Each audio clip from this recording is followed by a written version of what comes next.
DLC. It's a massive part of gaming now. We can't run away from it. Pretty much every game that comes out now announces some form of downloadable content further down the line. And obviously this is a ploy to line the rather heavy pockets of the people who are making the game for us, but also it's an opportunity for us to get something new from the game and to maybe have new experiences, new environments. So yeah, it does serve a purpose to the guys who give us the game. It's a new opportunity for them to get money, and some publishers choose it as an opportunity to do just that and not really give us anything new. I think we all know the kind of guys I'm talking about. But the ultimate aim of a DLC should be to bring something new to a game and something refreshing, something perhaps we've not seen before, and a new element that can really make it feel fresh again, especially if the game feels like it's starting to sort of die off a little bit. Now, Battlefield is one of those franchises that buys into the DLC.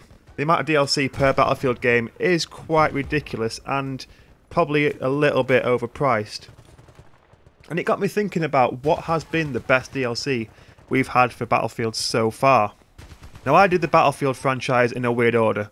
I had the first Bad Company, but this was on Xbox 360, and for me the idea of having a console is that you have it with your friends, you play what your friends are playing, and it's a very social thing. And these guys moved on to things like Gears of War, Halo, a lot of co-op games, and things like Dark Souls, and I got into lots of different games and really moved away from military first-person shooters. In fact, when I was playing military first-person shooters, it was back in the days when Call of Duty didn't proceed to shit all over itself every year and lose all respect, so I played a little bit of Call of Duty.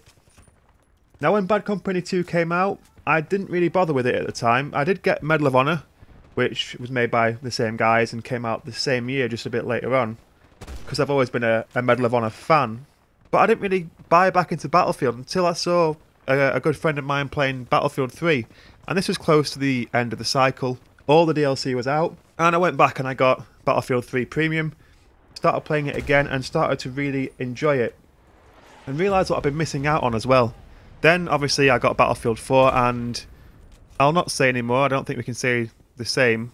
I don't think I've had as much fun, and to try and keep it tame, I'll leave it at that. One thing I will say is I don't think the DLCs on Battlefield 4 have been anywhere near as good as they were on Battlefield 3. I mean, if you think about the ones we had for Battlefield 3, we had Close Quarters, which I thought was brilliant. I loved that DLC. All the maps were really, really good fun. Aftermath brought my favourite game mode in Scavenger. Endgame had some really, really cool, massive maps. Back to Karkand. The only one I didn't really like was Armoured Kill. That just seemed like you were playing World of Tanks on that one, so I'm not really a fan of vehicle gameplay. And I didn't get Bad Company 2 until just before last Christmas, when I saw it in the Origin sale for a ridiculously low price, so I just thought, why not? Heard lots of good stuff, and I picked it up. And prior to playing it, I probably would have said one of the best DLCs for Battlefield, or the best DLC for Battlefield so far, from what I've experienced, would come from Battlefield 3. But I've completely changed my mind now, and I think what you can see right now is easily the best DLC we've had on Battlefield. And this was Bad Company 2 Vietnam. Now, there will be people who argue with me and say it was more of an expansion pack than a DLC because of what it brought. You know, it brought a new title screen, it had its very own title screen, a completely different environment, a different setting, you know, set 40 years before, but it brought extra maps, extra environments to fight in, was downloaded, and was a relatively low price. So for me, it wasn't an expansion, it was just a really good value for money DLC. And those of you who know me and know what I like to play, I love historical games.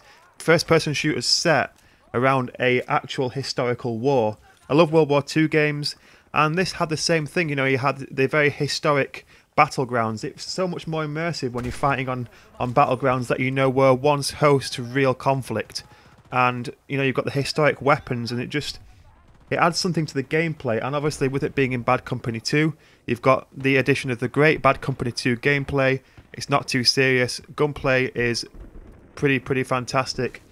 And the fact that it's not serious as well makes it more enjoyable. Even little things like the music you get on the loading screen, you just know you're going to have fun. And I think gaming has a tendency to be too serious these days. It's a game. You play it for fun.